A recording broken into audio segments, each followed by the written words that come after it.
രേണു ഒരുപാട് ആരോപണങ്ങൾ തുടരെ വന്നുകൊണ്ട് നിൽക്കുകയാണ്. ലാസ്റ്റ് ഇപ്പം രേണു അഭിനയിക്കാൻ പോയ ഒരു ആൽബം ഷൂട്ട് മുടങ്ങി. അതിൽ ഒരുപാട് ആരോപണങ്ങൾ, രേണു അതിൽ ലഹരി ഉപയോഗിച്ചു എന്നൊക്കെ പറയുന്ന ഒരവസ്ഥ ഉണ്ടായി. എന്താണ് അതിനെ കുറിച്ച് പറയാനുള്ളത്? വെറും പച്ചക്കള്ളമാണെന്ന് നമുക്ക്, ഞാനും കുറച്ച് ആൾക്കാരോടാണ്, നമ്മളെ മീഡിയക്കാരെ കുറച്ച് പേര് അവർ പ്രമോഷന് വേണ്ടി വിളിച്ചു. അതായത് എന്നോട് ഈ വിപിൻ എന്ന് പറയുന്ന, വിപിൻലാൽ എന്ന് പറയുന്ന ഈ ചെറ്റൻ തന്നെ ഞാൻ പബ്ലിക്കായിട്ട് പറയാം, അതുപോലെ വൃത്തികെട്ടവനാണ് ഈ വിപിൻലാൽ എന്ന് പറയുന്നവൻ. അവൻ കുണുങ്ങി എന്ന ആൽബത്തിലാണ് എന്നെയും ദാസേട്ടനെയും വെച്ചുള്ള ആൽബത്തിലാണ് ഞാൻ അയാളെ കാണുന്നത്. അന്ന് അയാൾ ഡയറക്ടറായിരുന്നു. ഇതിനുശേഷം അയാൾ കുറേ നാൾ മുന്നേ എൻ്റെ അടുത്ത് ഒരു ദുബായിലോ അബുദാബിയിലുള്ളൊരു സൗദിയിലുള്ളൊരു പെണ്ണാണ് ഇതിൻ്റെ ഡയറക്ടർ, 24 മണിക്കൂറും വിളിച്ചുകൊണ്ടിരിക്കുക അങ്ങോട്ടും ഇവിടെ. അപ്പം ഞാൻ ചോദിച്ചത് ഇതാണ് പ്രൊഡ്യൂസർ, ഡയറക്ടർ അല്ല പ്രൊഡ്യൂസറാന്ന് പറഞ്ഞു. പ്രൊഡ്യൂസർ കാശ് അയച്ചു തന്നു. ഇവൻ ഈ പറയുന്ന പോലെ 15-20 ഒന്നും അയച്ചു തന്നിട്ടില്ല. എനിക്ക് അഡ്വാൻസ് അയച്ചു തന്നിട്ട് ഒരു പുതിയൊരു ആൽബം ഉണ്ട്. എന്നോട് സ്റ്റോറി ഒന്നും പറഞ്ഞിട്ടില്ല. എന്നോട് പറഞ്ഞു കുറച്ച് ഡ്രസ്സാണ്, മോഡൽ ഡ്രസ്സാണെന്ന് പറഞ്ഞു ഇയാൾ. അപ്പം ഞാൻ പറഞ്ഞു ശരി ചേട്ടാ, മോഡൽ ഡ്രസ്സാണ്, ഞാൻ നോക്കട്ടെ, എനിക്ക് കംഫർട്ടബിൾ ആണെങ്കിൽ മാത്രം ഞാൻ ഞാൻ റാസൽ ഗെയിമിൽ ദുബായിൽ പോവാം, നിങ്ങൾ എൻ്റെ വീട്ടിലോട്ട് അയച്ചു തന്നു, ഞാൻ വീട്ടിൽ വന്നിട്ട് 2 ദിവസം കഴിഞ്ഞ് കംഫർട്ടബിൾ ആണെങ്കിൽ മാത്രം ഞാനിത് ഇടത്തേ ഉള്ളൂ, ഇട്ട് അഭിനയിക്കാമെന്ന് പറഞ്ഞു. ശരി രേണു, ഞാൻ അയച്ചു തരാം. അപ്പം റാസൽ ഗെയിമിൽ നിങ്ങൾക്കറിയാലോ, എനിക്ക് അവിടെ നമുക്ക് വാട്സപ്പ് കോൾ അവൈലബിൾ അല്ല. വോയിസ് കേട്ടാൽ ഞാൻ ഈ പ്രമോഷന് പോകുന്നത് 2 മണിക്കും 3 മണിക്കൊക്കെയാണ് ലേറ്റ് ആയിട്ട് ഞാൻ റൂമിൽ വരുന്നത്, പ്രമോഷൻ കഴിയുമ്പോഴത്തേന് 6 മണി തൊട്ടുള്ള. അപ്പോൾ എനിക്ക് ഈ വോയിസ് ഒന്നും ഞാൻ കേൾക്കത്തില്ല. ചിലപ്പോൾ കേട്ടെന്ന് വരുത്തി തീർത്ത് ഞാൻ ലൈക്ക് ഇടും. ഇതാണ് കാര്യം. അപ്പം ഇയാൾ പറഞ്ഞതോ ഒന്നും ഞാൻ കേട്ടില്ല, ഇയാൾ പറഞ്ഞിട്ടുള്ളതൊന്നും എനിക്കറിയത്തില്ല. ഇന്ന സീനൊന്നും എന്നോട് ഒന്നും പറഞ്ഞിട്ടില്ല. ഒരു ആൽബം ഉണ്ടെന്നേ പറഞ്ഞിട്ടുള്ളൂ. പക്ഷെ ഇപ്പോഴെനിക്ക് മനസ്സിലായി, തെറുത്താത്തയുടെ കൊട്ടേഷനുമായിട്ട് എന്നെ എന്തോ കരുതി കൂട്ടി ഇവരെല്ലാം ചതിച്ചിട്ട് തെറുത്താത്തക്ക് ഇട്ട് കൊടുക്കാൻ വേണ്ടിയിട്ടുള്ള കൊട്ടേഷൻ. അതായത് എൻ്റെ ഹസ്ബൻഡിൻ്റെ വീട്ടിൽ പോയ തെറുത്താത്ത അതുപോലെ ഇപ്പം പലരെയും വെച്ചിട്ട് എന്നെ കൊടുക്കാനുള്ള ശ്രമമാണ് നടത്തിക്കൊണ്ടിരിക്കുന്നത്. ഇതിപ്പം ബുദ്ധിയുള്ള മനുഷ്യർക്കറിയാം. ഞാൻ അങ്ങനെ ആ ഇവരുടെ വീട്ടിൽ ചെന്ന്, വിപിൻലാൽ എന്ന് പറഞ്ഞ ഈ വൃത്തികെട്ടവൻ്റെ വീട്ടിൽ ഞാൻ ചെന്നപ്പം ഇവൻ്റെ വൈഫും ഉണ്ട്. ഇവർ എനിക്ക് ഡ്രസ്സ് എടുത്തപ്പോൾ ഞാൻ ഇട്ട് കംഫർട്ടബിൾ ആണോ, ഞാൻ എന്തായാലും കംഫർട്ടബിൾ ആണോ നോക്കി ഫോട്ടോ എടുക്കും. കാരണം എനിക്ക് അറിയണം. ഞാനിപ്പോൾ നോക്കിയപ്പോൾ എനിക്ക് കംഫർട്ടബിൾ അല്ല ഒട്ടും. ഞാൻ പറഞ്ഞു ചേച്ചി എനിക്കിത് കംഫർട്ടബിൾ അല്ല. എന്നിട്ട് പോലും ഇവർ സീൻ പറയുന്നില്ല. ഇവർ പറഞ്ഞു ഒരു പാർട്ടി വെയർ ആണ്, പാർട്ടിക്ക് ഡാൻസ് കളിക്കണം. ഓക്കെ ശരി. എൻ്റെ മീഡിയക്കാർ നിങ്ങൾക്കറിയാം, കുറച്ച് പേരാണെങ്കിൽ എൻ്റെ സുഹൃത്തുക്കളാണ്. ഞാൻ അവരെ അങ്ങനെയാണ്, എൻ്റെ ബ്രദർമാരും എൻ്റെ ചേച്ചിമാരുമായിട്ടാണ് ഞാൻ അവരെ കാണുന്നത്. അങ്ങനെയാണ്. കാരണം അവരന്നുള്ളത് കൊണ്ട് രക്ഷപ്പെട്ടു. അല്ല ഇവന്മാരെന്നെ കൊന്ന് കുഴിച്ചു മൂടിയാനെ. അങ്ങനത്തെ ഒരു സിറ്റുവേഷനിലാണ് ആ ഒരു റിസോർട്ടിൽ അരങ്ങേറിയത്. സത്യം പറയാലോ. അങ്ങനെ ഞാൻ അവിടെ ചെന്ന് സീൻ പറഞ്ഞു തരും. അപ്പോൾ രാവിലത്തെ സീനൊന്നും കുഴപ്പമില്ല, ഒരു പൂ തരുന്ന സീനാണ്. അത് നിങ്ങളെല്ലാം കണ്ടു കാണും. ഇയാൾ തന്നെ പറഞ്ഞ് പ്രമോഷൻ കൊടുക്ക്. ഒരു ഉച്ച കഴിഞ്ഞ് വൈകുന്നേരം ആയപ്പോൾ തൊട്ട് ഇയാൾ മാറ്റി മറിച്ചും ഇങ്ങനെ അങ്ങോട്ടും ഇങ്ങോട്ടും സംസാരിച്ചു. ഞാൻ എന്ത് സീൻ അടുത്ത് എടുക്കാൻ പോകുന്നത്, ഇയാൾ ഒരു ഡ്രസ്സ് എടുത്ത് തന്നിട്ടുണ്ട്, ഇതാണ് ഇടേണ്ടത്. ഇയാളുടെ വൈഫ് വന്നിട്ട് ഓരോന്നും വീഡിയോ പിടിച്ചുകൊണ്ടിരിക്കും. അപ്പം ഞാൻ ചോദിക്കുന്നുണ്ട് ചേച്ചി എന്താ വീഡിയോ പിടിക്കുന്നത്? ഞാൻ വെറുതെ, എനിക്കിതൊന്നും അറിയത്തില്ല. അപ്പം ഇവരെല്ലാം ഒത്തോണ്ട് ഷെഫീന ബീവി എന്ന് പറയുന്നത്, അതായത് ഈ തെറുത്താത്തയ്ക്ക് കൊടുക്കാനുള്ള തെളിവുകളായിരുന്നു ഇതെന്ന് എനിക്ക് മനസ്സിലായി. നമ്മൾ നിഷ്കളങ്കത, നമ്മളാരെ ചതിക്കുന്നില്ല, നമ്മൾ ഒരു ചതിയും ചെയ്യാത്ത ആൾക്കാരാണ്. ഈ സ്ത്രീ പുരുഷനും എൻ്റെ അടുത്ത് പറഞ്ഞ് ഈ ഡ്രസ്സ്, ഈ കുഞ്ഞു ഡ്രസ്സ്, ഞാൻ ആ ഡ്രസ്സ് നിങ്ങളെ കാണിക്കാം, കുഞ്ഞു ഡ്രസ്സ് ഇട്ടുകൊണ്ട് ഇങ്ങനെ എടുക്കണം, പിള്ളേരെ എടുക്കുന്ന പോലെ എന്നെ എടുക്കണം. ഞാൻ പറഞ്ഞു നടക്കത്തില്ല, അങ്ങനെ എടുക്കാൻ പറ്റത്തില്ല.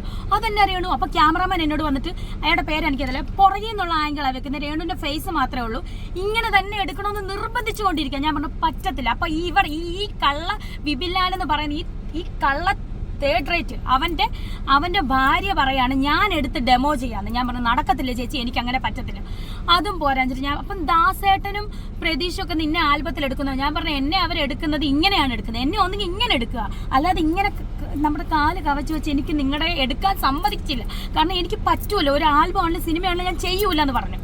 അപ്പോൾ ഇയാൾ പറഞ്ഞു അടുത്ത സീൻ എന്ന് പറയുമ്പം ഇങ്ങനെ എന്നെ കൊണ്ട് ബെഡിൽ കിടത്തിയിട്ട് പുക്കളയിൽ എന്തോ മുന്തിരി വെച്ചിട്ട് അയാൾക്ക് കടിച്ചെടുക്കണം എന്ന് ഇയാൾ പറഞ്ഞു. ഞാൻ പറഞ്ഞു നടക്കുന്ന കേസല്ല ചേട്ടാ, എനിക്കിത് പറ്റൂലെന്ന് പറഞ്ഞു.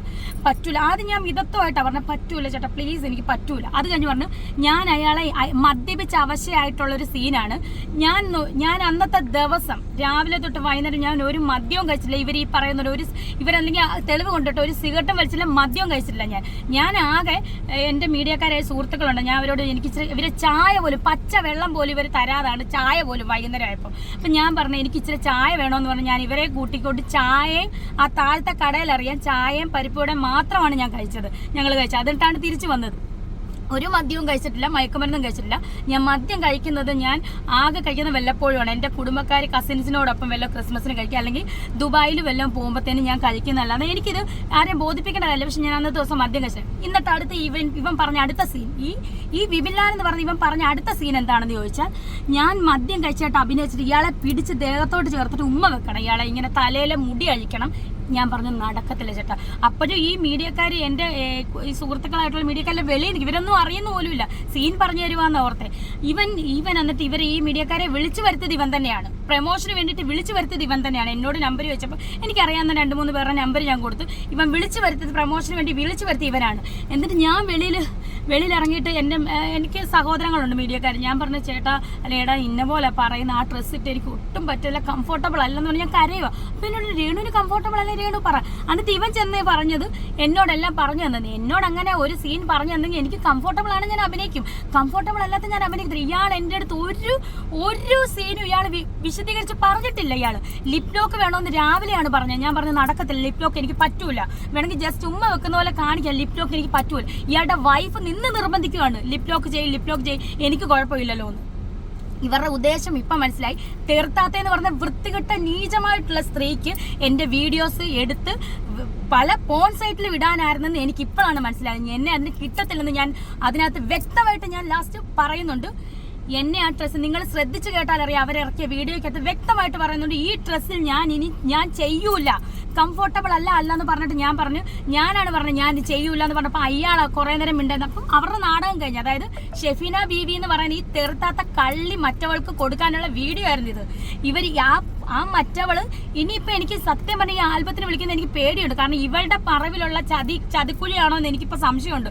ആര് വിളിച്ചാലും ഞാൻ അറിയാവുന്നവരെ വിളിച്ചാൽ മാത്രമേ, എൻ്റെ മാനേജറുമായിട്ട് കോൺടാക്ട് ചെയ്ത് മാത്രമേ ഞാൻ ചെയ്യത്തുള്ളൂ ഇനി എല്ലാ കാര്യങ്ങളും. അതായത് ഈ കള്ളി താത്തയ്ക്ക് വേണ്ടിയിട്ടാണ് ഇവൻ ഈ വീഡിയോ ക്രിയേറ്റ് ചെയ്തത്. ലാസ്റ്റത്തെ ഒരു വീഡിയോ ഞാൻ ഒരു മദ്യവും കഴിച്ചില്ല, മയക്കുമരുന്ന് എനിക്ക് എൻ്റെ ശരീരം മുഴുവൻ കാണിച്ചുള്ള വൃത്തികെട്ട വേഷം ഇട്ട് അവൻ എന്നെ കവച്ചെടുക്കണം, എന്നിട്ട് ഉമ്മ വെക്കണമെന്നുള്ള സീൻ ഞാൻ അഭിനയിക്കത്തില്ലെന്ന് പറഞ്ഞുകൊണ്ടാണ് ഈ ചെറ്റകൾ ഇങ്ങനെ പറഞ്ഞേക്കുന്നത്. പിന്നെ എനിക്ക് തന്ന 5000 രൂപ അഡ്വാൻസ്, 30,000 ഒന്നുമല്ല ഇവൻ പറഞ്ഞ 5000 രൂപ അഡ്വാൻസ്, അത് ഞാൻ തിരിച്ചു കൊടുക്കുന്നില്ലെന്ന് വെച്ച് വേറൊന്നുമല്ല.